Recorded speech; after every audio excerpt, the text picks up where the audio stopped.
Ce matin, je n'ai pas une lecture formelle en introduction, mais je disais tout à l'heure avec un petit rire un petit peu pincé. Il y a quelques mois, j'étais venu en préparant un message sur les faux prophètes, etc. Et avant de monter sur l'estrade, je découvrais qu'on avait une imitation de notre chaîne YouTube qui tentait de nous emporter certaines de nos vidéos et certains de nos abonnés. Ce qui était déjà embêtant. Je surveillais un petit peu du coin de l'œil, je voyais un peu l'évolution, que la doctrine changeait, que le nom du truc changeait de temps en temps. Et ce matin, je viens en faisant un thème sur comment servir Dieu, servir en équipe, peut-être un gros mot, la déontologie, etc. Et puis je vois qu'il y a eu une invitation de masse de plein de chrétiens de l'église sur un faux canal WhatsApp. Alors vous verrez sur le canal, j'ai mis un petit avertissement. Ça ne m'empêchera pas de travailler mon thème, mais au moins je sais que je suis dans la pensée de Dieu ce matin. J'avais pensé à un certain titre pour mon message, mais je crois que je vais le réintituler, parce que j'ai envie de l'appeler « Attention aux églises pirates ». Ça fera le buzz peut-être, hein. En sortant des gros mots, je ne vais pas parler de déontologie avec des grands mots, mais simplement, est-ce que vous avez envie, vous déjà ce matin, en tant que chrétien, de progresser selon les sentiers de Dieu? Je pense que c'est un bon point de départ. Être chrétien, c'est bien. Être serviteur du Tout-Puissant, c'est mieux. Et ce matin, ce que je vous propose, c'est de revoir un petit peu les règles que le Seigneur attend des serviteurs et des servantes appelés à travailler ensemble pour avoir une vision solide, pour tirer les flèches dans la même direction, pour remporter les victoires ensemble. Ces victoires, nous les remportons ensemble parce qu'on parle le même langage. Ça ne veut pas dire qu'on est pareil.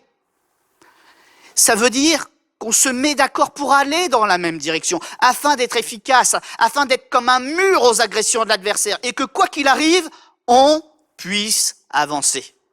Et c'est normal d'avoir une coordination, d'avoir quelques règles pour que ça se passe bien. Et ça a un autre avantage, en plus d'être fort, c'est qu'on profite du coup pleinement du ministère de chacun, du service et des dons de chacun, puisqu'on va dans la même direction, puisqu'on apprend à se parler ensemble la même langue.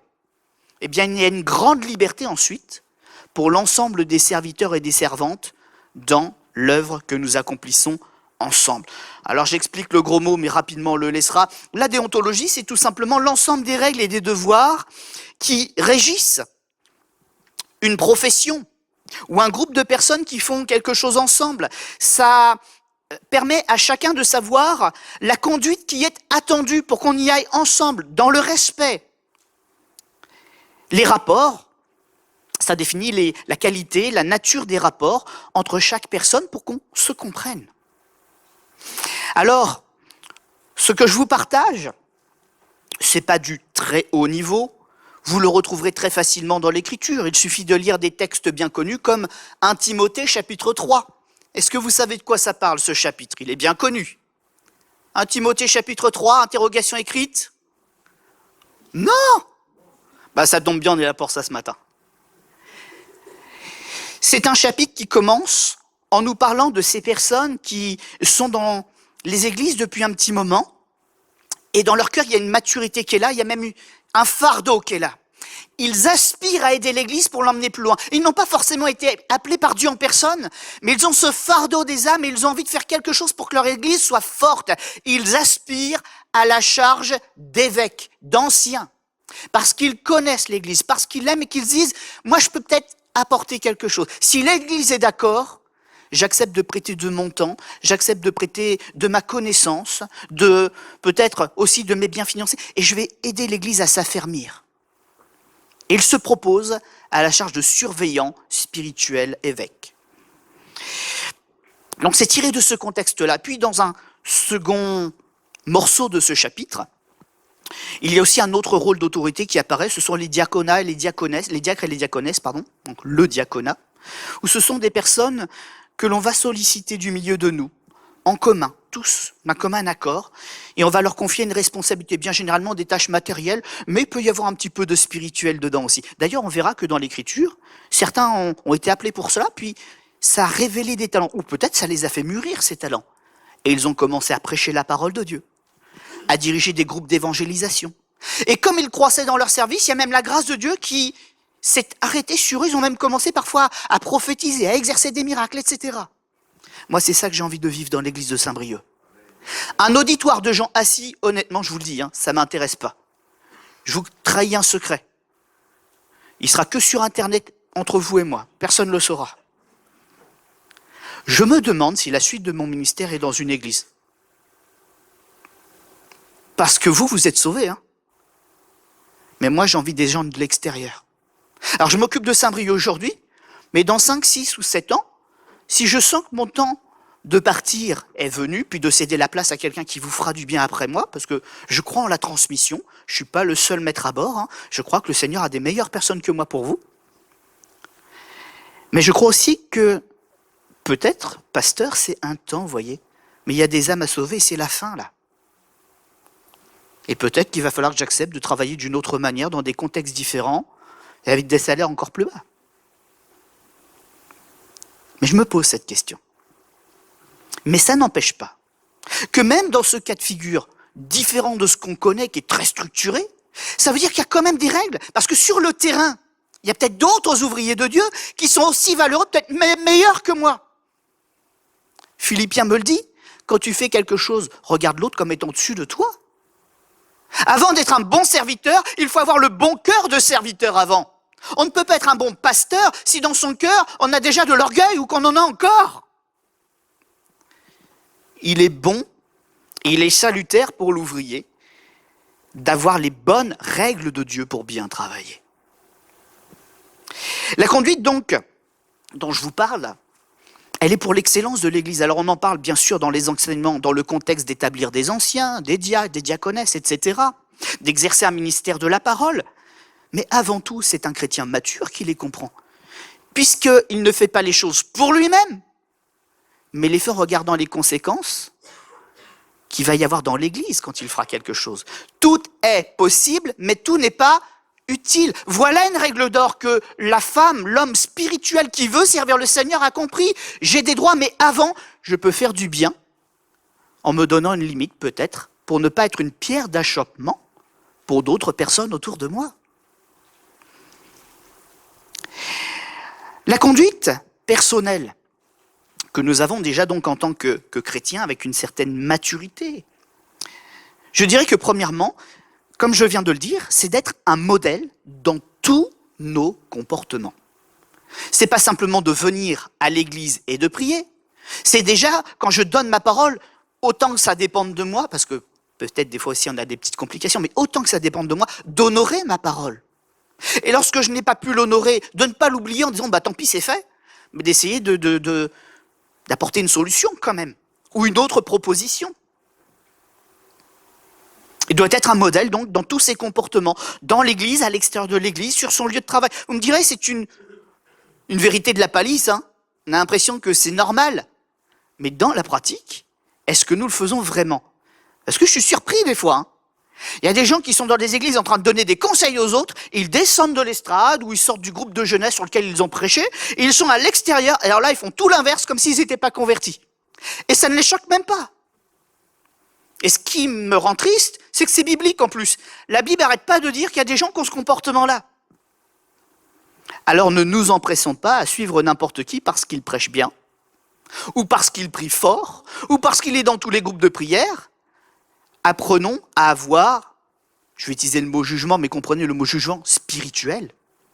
Regardons le fond de la personne, au-delà des mots, mais dans ce qu'elle est, dans ce qu'elle fait vraiment. Ainsi, nous serons entourés de bonnes personnes qui, le temps venu, peut-être, si nous avons des questions, seront aussi nos bons conseillers. Cette personne s'applique à développer sa vie spirituelle.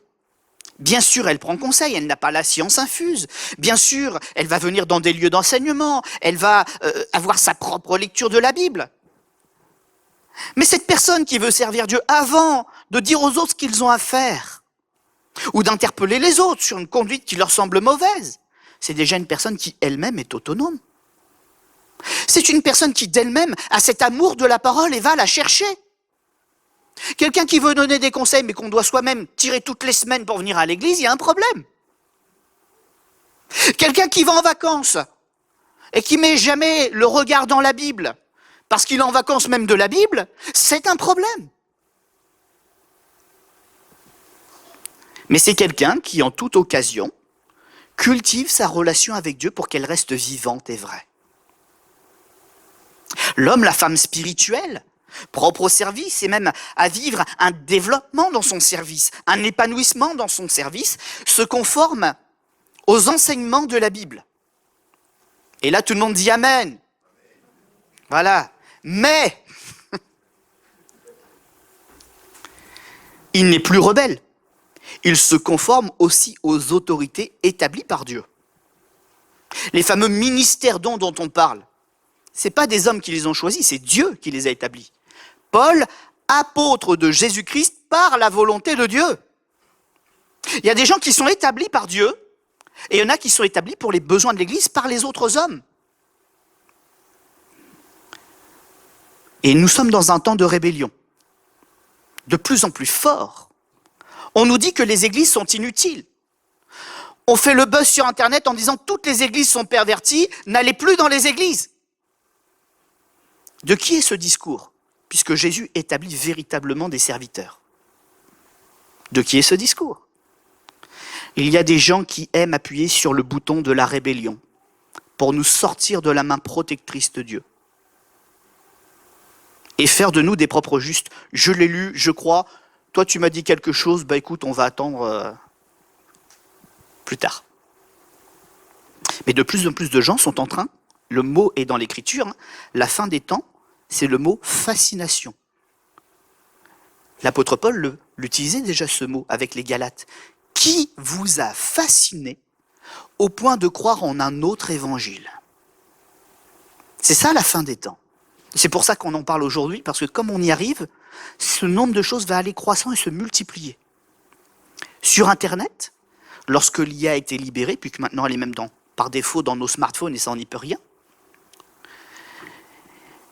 je me suis intéressé à ce que les développeurs de l'IA voyaient comme requêtes bizarres, et j'ai lu quelques articles scientifiques à propos de ces hommes-là très rationalistes. Ils ont créé un outil technologique, et ils ont regardé comment les gens employaient leur outil, et comment l'entreprise commerciale vendait leur outil qu'ils avaient créé. Eux, ils l'ont fait dans un but de faciliter la connaissance et de la réunir pour bien l'utiliser plus efficacement, pour soulager la peine de certains raisonnements, l'accélérer. Et quand ils ont regardé, ils ont vu que même certains des auteurs de l'IA étaient en train d'adorer leur création. Et qu'ils étaient plus païens que les païens, qu'ils adoraient comme un Dieu qui répond à toutes leurs questions, ce qu'ils avaient créé de leurs mains. Et certains très cartésiens, notamment des prix Nobel, disaient « mais à quel point on peut être idiot ?» Ils ont regardé un petit peu les questions qui étaient posées, pensant que l'être humain se tournerait vers leur solution pour devenir meilleur. Et moi je me suis dit, me concernant, regardons un petit peu si les gens essaient de progresser dans la foi pour être de meilleurs chrétiens. J'ai posé la question à l'IA, j'ai lu quelques articles dessus.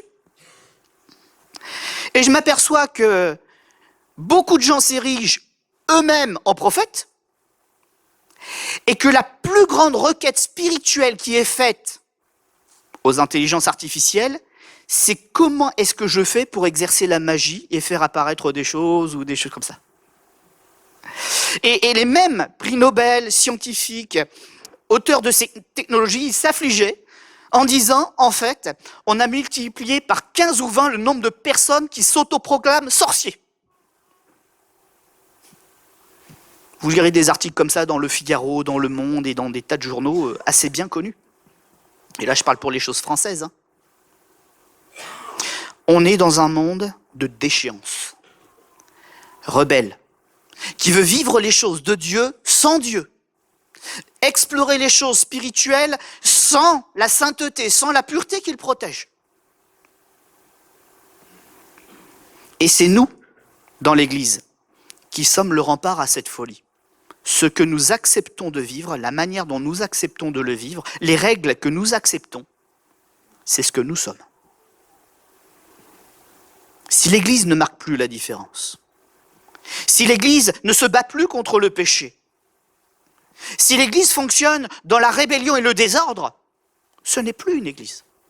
Parce que Dieu est un Dieu d'ordre et non pas un Dieu de chaos. Il est venu dès la première page de l'Écriture guérir le chaos, La terre était informe et vide. Tohu bohu. La première chose qu'il a fait, c'est de lui redonner sa forme, cette forme qui lui plaît, pour qu'elle vive, pour qu'elle soit luxuriante et qu'elle y accueille ce qu'il avait de meilleur.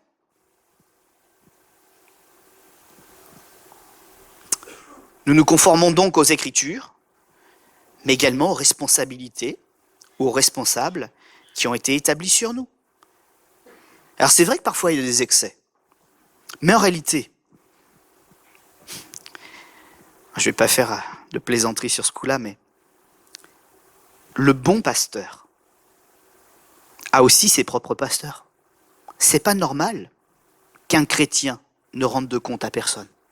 Ah, je rends des comptes à Dieu. Moi je lis l'Écriture, j'ouvre 1 Corinthiens 12, 1 Corinthiens chapitre 1, 1 Corinthiens chapitre 2, 1 Corinthiens chapitre 3, et je vois Paul qui répond à cette question. Il y en a qui disent moi j'obéis à Jésus-Christ. Un autre il dit moi j'ai été baptisé par Céphas, je n'obéis qu'à Céphas. Pierre. Moi j'ai été baptisé par un tel et un tel. Et Paul il dit ouais mais ça c'est pas ça qui est important. Ce qui est important c'est d'être vrai, c'est d'être pur, c'est d'être en règle avec Dieu. Et d'ailleurs dans la suite de sa lettre, il dira je vous ai parlé non pas comme à des gens spirituels mais comme à des gens charnels parce que vous ne comprenez même pas ça.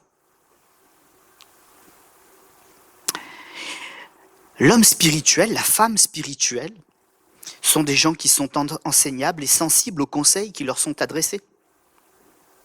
Ils agissent de manière honnête dans leur conduite. Et ils ont également un autre mot.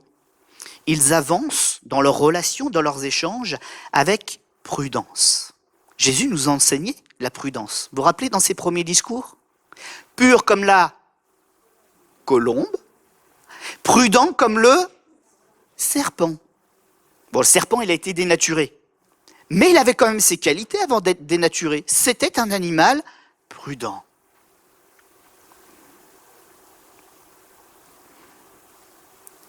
Alors je sais que c'est vrai qu'on a moins l'occasion de le faire en auditoire public comme cela. Peut-être que ce serait bien de le faire. Quand j'étais plus jeune, je me rappelle qu'on nous donnait des conseils de comportement aussi. Des conseils, on ne nous a jamais forcés, mais des conseils. Par exemple, si une personne te demande de l'aide, tu peux l'aider. Mais si tu es un homme et que c'est une femme et que tu te retrouves tout seul, isolé chez elle, même pour un bon motif, l'aider à un déménagement, etc., non. Parce qu'un piège peut être là. C'est pas l'élan de ton cœur d'aider la personne, sur l'instant tu ne penses pas au mal. La personne non plus, elle a besoin d'aide. Mais le fait d'être isolé, une fois, peut-être 2 fois, parce que le travail n'est pas fini, tu te retrouves à accepter de manger avec pour pas rentrer à la maison. Et là, le problème, il commence déjà à apparaître. Je vais peut-être vous embêter, peut-être les plus jeunes aussi qui mordicus croient certaines choses. Je ne crois pas du tout en l'amitié homme-femme. À un moment ou à un autre, il y en a un des deux qui tombe amoureux. C'est sûr. Et ça finit pas très bien. Parce qu'il y a toujours un malheureux à ce jeu-là. Si les choses ne sont pas claires au début, c'est-à-dire si on n'a pas appris à se connaître, à se sonder, pour vraiment évoquer les choses d'une relation, et qu'on y va par un autre biais un peu furtif, un peu par négligence, par manque de prudence, il y aura un problème. Et ça, c'est certain. Vous aimez qu'on enseigne encore des choses comme ça dans les églises, ou j'ai que moi qui... Vous mettrez les pouces comme ça. C'est pas grave, ça fera le buzz quand même dans l'autre sens, mais ça le fera. Une scrupuleuse honnêteté et une grande prudence sur toutes les questions donc d'argent, de relations, etc. À un moment, j'ai embêté le stagiaire de l'Assemblée. Je lui disais, tu sais que maintenant, même les entretiens homme-homme, il va falloir que tu fasses attention. C'est bête, hein ? Mais le monde a changé sans nous, hein ? Et on ne sait pas de qui on attire le regard aujourd'hui ou qui nous fera une déclaration d'amour demain. Et le fait d'être marié, vous voyez cette bague-là, ça n'arrête pas les gens de vous faire une déclaration. J'espère que je ne vous choque pas. Un jour, il y a un frère dans le ministère qui m'a confié quelque chose. Il m'a dit qu'il s'était retrouvé à la porte de chez lui avec une femme qui avait reçu de Dieu de lui amener les papiers de divorce pour qu'il divorce de sa femme et qu'il se mette avec elle.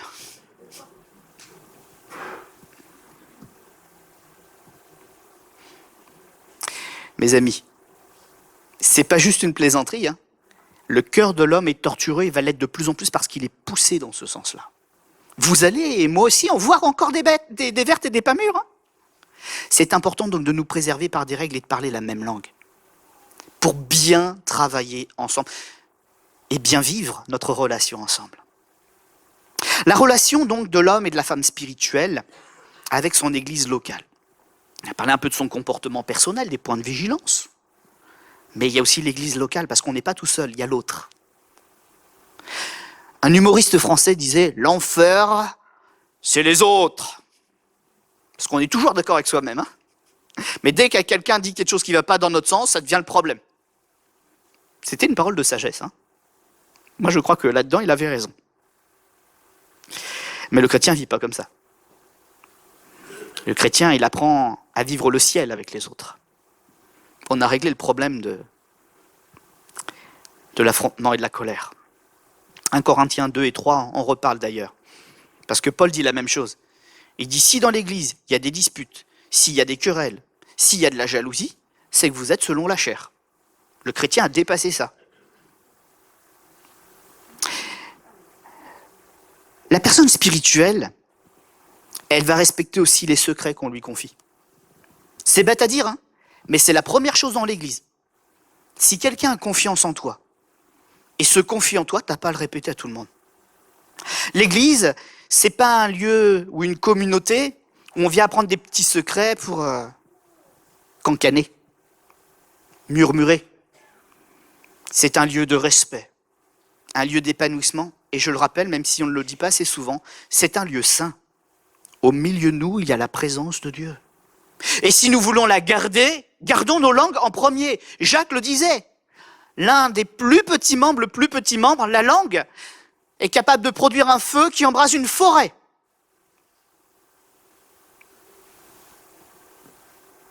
Ceux qui se confient doivent compter sur notre discrétion. La personne spirituelle s'attache également à préparer sérieusement, au moins ne serait-ce que par la prière, les choses qui lui sont demandées.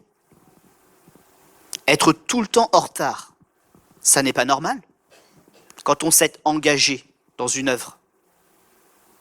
Ça peut arriver parfois quand on a un travail, puis que le travail finit à un certain moment, et dans ce cas-là, ça fait partie des règles de l'engagement. On s'engage en tenant compte. Mais pour les autres choses, je réutilise mon mot de tout à l'heure, c'est de la négligence. Le Seigneur note quelque chose, et c'est vrai qu'on ne l'enseigne pas parce que, pas en tout cas en auditoire public, plutôt dans les entretiens ou dans des sessions faites pour cela, parce que ça appelle des questions aussi. Donc je passerai très sommairement dessus, mais je vais le dire quand même pour être complet. Il y a des ouvriers de Dieu et il y a des mauvais ouvriers de Dieu. La Bible en parle abondamment. Alors vous comprenez que je ne vais pas prendre ce pan-là ce matin, parce que sinon je vais finir que avec ça. Mais il y aura toujours des gens qui feront les choses à leur sauce et qui blesseront tout le monde autour d'eux pour passer. Je l'ai vu de mes propres yeux. Et j'ai été confronté à faire des choix aussi. De personnes qui ont voulu m'engager dans leur équipe ministérielle. Et j'étais pas à l'aise, je le sentais pas. J'ai gentiment dit non, quitte à prendre moins de responsabilités, ou même dans certains cas être totalement effacé de l'histoire. Mais quand j'ai vu ce qui s'est passé pour eux, ceux qui ont accepté de travailler dans ces équipes, ils ont été exploités, humiliés, rejetés, abandonnés. Je me suis dit, Seigneur, tu m'as gardé. Hein. Soyons sages dans nos prises de décision. Et de plus en plus, vous verrez que des gens, et là pour le coup je suis obligé de dire homme ou femme, parce que ça ne dépend pas de mon interprétation des Écritures, mais de la pratique du monde, vous ne serez que des objets pour permettre à certains de progresser. Il y a des carriéristes. Ils seraient aussi bien dans le monde que dans l'église, mais ils fonctionnent pareil dans leur tête et dans leur cœur. Un peu comme Simon le magicien, on en parlait avec les jeunes, vendredi soir. Il y a eu un vrai temps de repentance, on ne peut pas le renier. Des vraies capacités, on ne peut pas le renier. Mais il y a un moment, les désirs de leur cœur sont revenus, ils ont commencé à refonctionner comme avant. Il y aura des chutes de plus en plus nombreuses. Parce qu'ils ont été, eux aussi, fascinés. Et c'est important d'être conscient de ça. Vous savez, je vois une chose, c'est que de plus en plus, sur les médias, puisque ça facilite, mais ce sont des endroits de parole, donc les gens peuvent parler, ça ne me gêne pas, mais beaucoup de gens veulent enseigner les autres. Sauf que la Bible dit qu'il y en ait peu parmi vous qui enseignent. Pourquoi ? Parce que les autres n'ont pas été appelés de Dieu, il n'y en a que quelques-uns. Dieu ne sème pas la confusion, il ne multiplie pas les enseignements qui vont dans tous les sens pour faire dire à la Bible ce qu'elle n'a pas dit. Il a nommé lui-même des personnes pour le faire. Et si nous suivons des gens qui n'ont pas été nommés par Dieu ? Si nous nous laissons laisser par des beaux discours, ou des gens qui reprennent des beaux discours qu'ils n'ont même pas écrits eux-mêmes, il y a de quoi se tromper.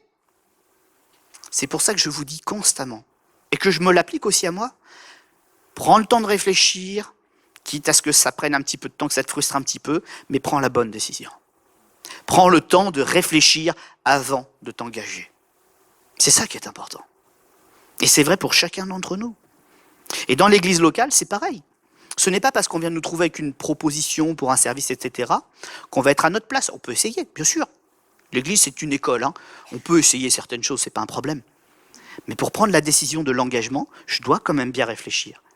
Est-ce que le service, déjà, je suis fait pour ça ? Est-ce que j'ai besoin d'être formé pour ça ? Il faut le reconnaître. Ou est-ce qu'aussi, peut-être, je veux bien m'entendre avec cette équipe-là ? J'ai dit à un de mes collaborateurs, il n'y a pas très longtemps, pas un collaborateur, pardon, un frère, dans le ministère. Il dit, David, j'aimerais tellement que tu viennes travailler avec moi. J'en ai envie, si vous savez. J'en ai très envie depuis longtemps. Mais le Seigneur m'a dit comme ça, il vaut mieux que tu perdes un collaborateur, mais que tu gardes un frère. Comprenez ? Parce qu'à un moment, oui, on va avoir un travail excellent, j'en suis convaincu, mais peut-être que des querelles vont venir aussi. Et je me suis dit, non, le Seigneur a raison. Même un pasteur a besoin d'un ami. Il vaut mieux que chacun travaille de son côté, qu'on reste en paix, parce que sinon on pourrait se faire du mal, et c'est pas du tout ce qu'on veut. Et j'ai eu cette parole de Dieu, qu'il valait mieux continuer à galérer un petit peu tout seul, chacun de notre côté, mais rester les meilleurs amis du monde pour que quand il y a des larmes, un problème difficile, on ait un frère à qui en parler. Ça, c'est la sagesse que nous réclament les Écritures. Parce que sur le papier, il y a des choses qui sont belles. Il y a des choses qui nous semblent belles et qui ne le sont pas. Je vous donne un exemple. Et là, vous allez peut-être pas apprécier. Alors, si des gens sont concernés, déjà, je suis désolé d'avance. C'est quelque chose que j'ai constaté. C'est pas une règle absolue. Peut-être que ça marche pour vous, mais je le dis quand même. Parce que j'ai souvent vu, moi, une situation d'échec là-dessus. Quand vous avez deux personnes de la même famille, des frères, des sœurs, des parents proches, qui décident d'acheter un bien ensemble, une maison pour avoir la grande maison qui a même la piscine, ou de fonder une entreprise ensemble, généralement ça finit très mal. Il y a toujours un moment où le côté famille revient et on demande un avantage. On finit par supplanter certains ouvriers alors qu'en fait on est au même niveau qu'eux. Et il y a toujours un moment où ça casse. Donc soyez prudents, quand vous bâtissez une entreprise, faites attention aussi à la forme des relations qui sont à la base de la création. Parce que si vous le faites avec trop de traitement de faveur, ou en vous disant que parce que c'est la famille, ça va bien se passer, ces règles, vous ne pourrez pas les appliquer. Et quand il y aura un problème, vous ne pourrez pas les régler, parce qu'une règle va supplanter celui du sang, celui de la famille. Et vous ne pourrez pas régler le problème de détournement d'argent parce que c'est votre cousin, c'est votre frère, c'est votre sœur. On ne trahit pas son sang. Mais vous allez rester avec le problème qui va grandir. Comprenez un petit peu ? Alors c'est pas populaire ce que je dis, tant pis, je le dis quand même. Vous me lyncherez après.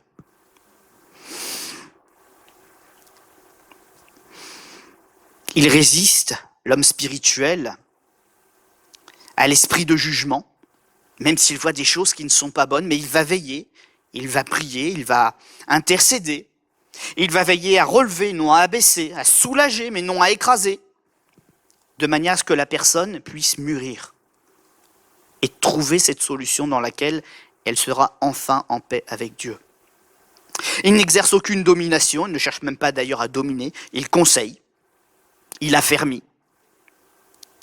Il donne une attention particulière aux faibles, aux malades, à ceux qui portent des fardeaux, et il se veut être encourageant, j'allais dire fortifiant les autres. Ça, c'est la relation qu'on devrait avoir dans l'Église. Les moi, je m'en vais parce que je ne suis pas d'accord, c'est parce qu'on a raté toutes ces étapes avant. Il y a quelque chose dans le dialogue, dans la façon peut-être même dont on perçoit les autres, qui n'était pas dans notre cœur. Et nous avons jugé la situation d'après ce que j'aime ou ce que je n'aime pas. Mais on n'a pas pris soin de savoir l'impact que notre décision prendrait sur ceux autour de nous. Et aux yeux de Dieu, en fait, c'est ça le plus important. Que tu ne sois pas une pierre d'achoppement, un mauvais exemple, quelqu'un qui fait souffrir un autre enfant de Dieu autour de toi. L'avantage avec toutes ces choses que je vous dis, c'est que ça s'apprend. Ça s'expérimente. C'est un axe de progrès. C'est ça qui est merveilleux, c'est qu'on n'est pas figé dans ces situations. Et pour ceux qui auraient parfois raté un petit quelque chose, ou un gros quelque chose, il y a quelque chose de génial dans l'Église. Ça s'appelle le pardon. Oui. Parce que même quand on est offensé, on peut pardonner. Et même quand on est l'offenseur, on peut demander pardon. Et on sait que pardon, par Dieu déjà, sera accordé.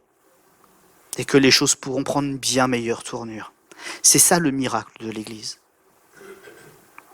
Puis troisième point, en terminant ces quelques conseils, alors c'est peut-être aussi une répétition pour certains, mais c'est bien de la faire de temps en temps. L'année redémarre, c'est bien de remettre des bases pour tout le monde, puisqu'on est appelé à vivre ensemble.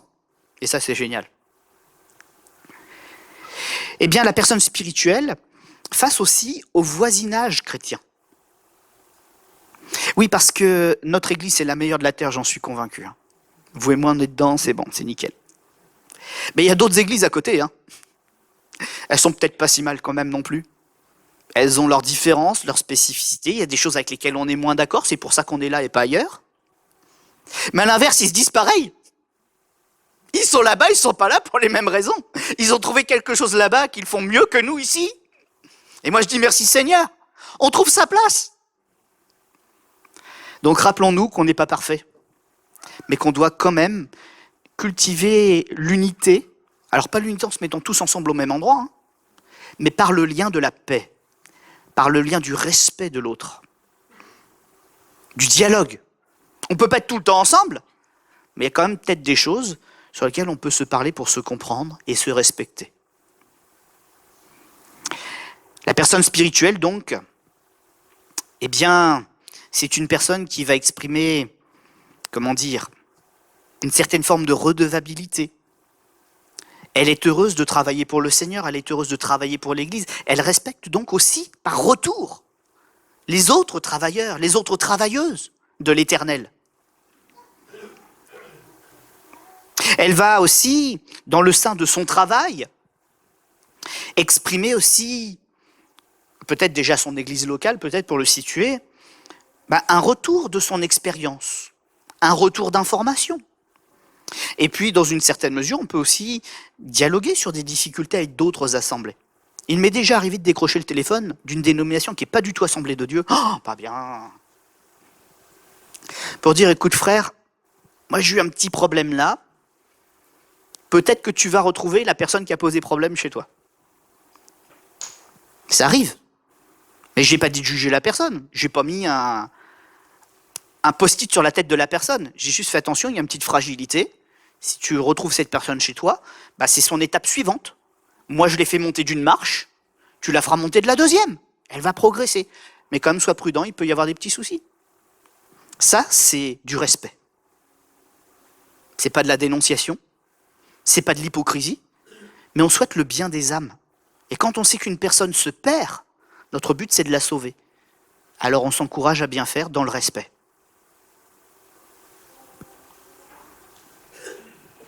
La loyauté, ça aussi, ce sont des mots très importants. On s'interdit, dans l'exercice de la mission qui nous est confiée, et il n'y a pas de grande ou de petite mission, que vous soyez au service de ménage, que vous soyez à la librairie, en responsabilité d'un groupe humain, c'est-à-dire de jeunesse ou de louange ou je ne sais quoi, la loyauté. Si nous savons que le corps pastoral de l'Église pasteurs et anciens, ont une certaine approche d'un enseignement, d'une pratique, et qu'ils le font pour le bien de tous. N'allons pas enseigner l'inverse au groupe qui nous est confié.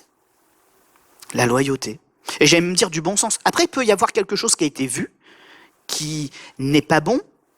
Plutôt que de me lancer tout de suite comme un justicier à le régler moi-même, j'en parle avec les autorités de l'Église, qui me diront si oui ou non je peux en parler.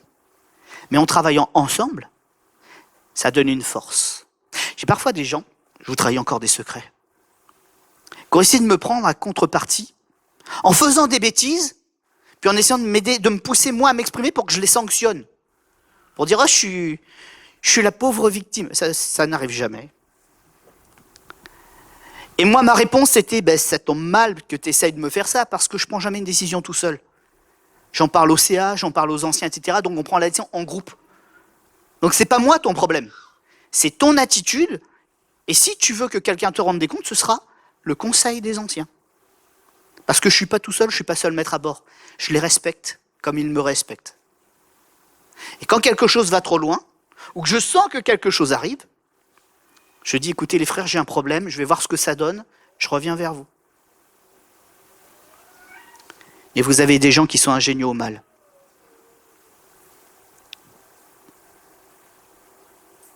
Alors soyons prudents. L'intégrité, elle ne se tourne pas que vers l'Église. Et c'est aussi quelque chose que nous voyons de plus en plus. C'est pour ça que je parlais d'église pirate en me disant peut-être que je vais changer le titre de mon message. C'est qu'il y a des gens au nom de Dieu qui est supérieur. Ils font les choses comme ils le sentent, comme ils le veulent, sans donner d'avis ou demander d'avis à personne. Ils font, ils vous lâchent le problème, les conséquences du problème, puis après ils essayent de rafistoler par-ci, par-là pour que ça passe. Le Seigneur a dit, soyez soumis aux autorités. Et ce n'est pas marqué autorité de l'Église.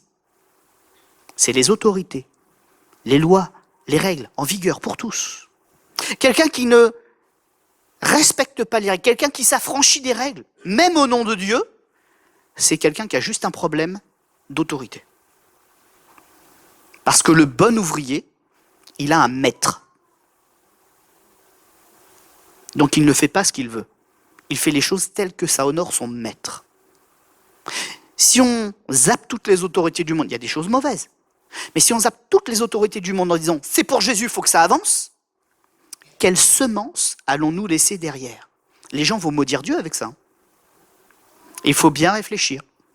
Si quelque chose vient de Dieu, il n'y a pas besoin de le faire instantanément. Le Seigneur va nous former. Le Seigneur va nous montrer comment bien le faire. Mais ce n'est pas parce que Dieu a parlé qu'il faut que ça se fasse tout de suite, comme si on avait un feu vert et tous les droits. Ne faites rien, dit l'Écriture, par esprit de rivalité, par désir de vaine gloire, mais que l'humilité vous fasse regarder les autres comme étant au-dessus de vous-même. Philippiens 2, 3. Le bon ouvrier, il n'est pas pressé. Le bon ouvrier, il bâtit. Il bâtit pour que l'œuvre soit à la gloire de son maître.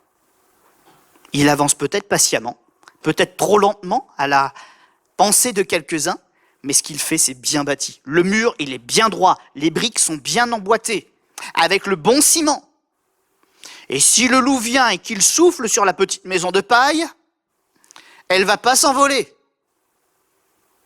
S'il met le feu à la petite maison en bois, elle ne va pas brûler, parce que nous, on bâtit solide, avec les matériaux éternels de Dieu.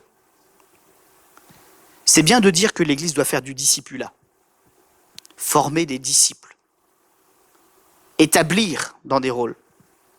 Mais la Bible nous dit aussi bâtir selon les matériaux de Dieu. Dans 1 Corinthiens, vous retrouvez encore ce genre de description et dans les épîtres de Pierre aussi. Je terminerai donc ici cette pensée pour ce matin. Mais que notre Église continue d'être une Église, je vais le dire comme ça, officielle aux yeux de Dieu. Après, ce n'est pas une question de bâtiments, de locaux, de dénominations religieuses. Je parle vraiment du cœur que le Seigneur peut reconnaître. Celui avec lequel il veut travailler, celui qui est humble, celui qui est soumis, celui qui est prudent, pour que son nom soit sans tache aux yeux du monde. On va incliner nos fronts un instant.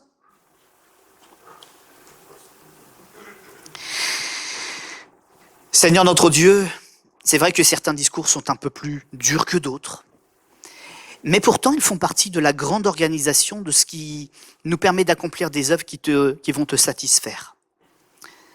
Te demandons, s'il te plaît, Seigneur notre Dieu, de nous affermir dans nos sentiments, dans notre maîtrise du ministère. Te demandons de nous aider dans nos rapports mutuels afin que dans l'Église, il y ait toujours la paix de gens qui veulent se parler, de gens qui veulent affronter leurs difficultés et régler leurs problèmes.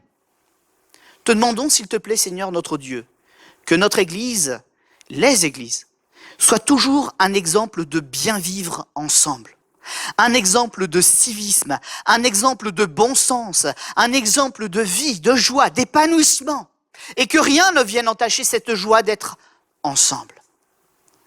C'est vrai que dans tout foyer, Seigneur, il y aura toujours quelques règles. Mais quand nous en avons compris le bien fondé, et que cela nous rend forts, nous permet de bien grandir, alors nous sommes dans la joie de dire « Allons, allons à la maison de l'Éternel ».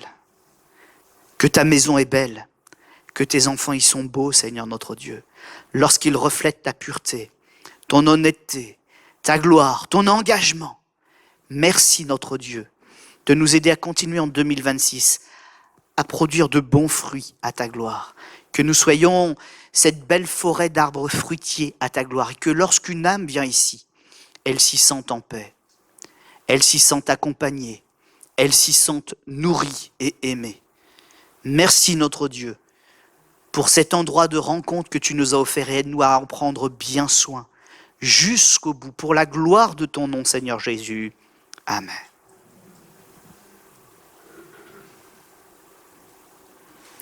J'ai un petit peu simplifié certaines choses en ne mettant pas les versets bibliques, mais bien sûr, à la suite des affirmations que j'ai faites, il y a toute une collection de versets.